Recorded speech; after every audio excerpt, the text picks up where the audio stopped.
एक बार दत्तात्रेय ऋषि किसी जंगल से जा रहे थे। अचानक बहुत तेज हवा चली और एक विशाल पीपल का पेड़ उनके सामने टूटकर गिर गया। उस पेड़ में एक कोटर सी थी। कोटर इतनी मोटी कि एक हाथी तक निकल जाए। वो अभी उसे देख ही रहे थे कि अचानक उन्हें एक झटका लगा और उनका पैर फिसल गया। ऋषि अंदर गिरते चले गए। जब उठे तो जहां पैर पड़े कुछ महसूस नहीं हुआ। आश्चर्य की बात है, यह कोई और ही आयाम था। यहाँ पेड़ पौधे नहीं थे, जमीन भी नहीं थी, हवा में चल रहे थे उनके पैर। दूर दूर तक कोई नजर नहीं आ रहा था। चलते चलते काफी समय बीत जाने पर उन्हें एक पानी का सरोवर सा दिखाई दिया। वहां एक यक्ष लेटा हुआ आराम कर रहा था। यक्ष देवताओं की ही जाति में आते हैं, इनके पास कई शक्तियां होती हैं और ये काफी मित्रवत होते हैं। उन्हें लगा किसी खजाने की रखवाली कर रहा था शायद वो। उन्होंने पानी पीने के लिए जरा सा सरोवर को छुआ तो पूरा सरोवर गायब हो गया। और अचानक यक्ष उड़ता हुआ उनके सामने आ खड़ा हुआ। उससे पूछने पर पता लगा कि किसी श्राप की वजह से यक्ष इस आयाम में फंसा हुआ है और अपने लोक नहीं जा पा रहा।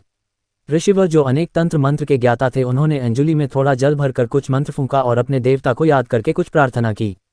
फिर उन्होंने वह जल उसके मस्तक से लगाकर कहा, हम तुम्हें मुक्त करते हैं, लेकिन इसके बाद फिर कभी किसी तांत्रिक के आह्वान करने पर तुम किसी लोक में नहीं जाओगे।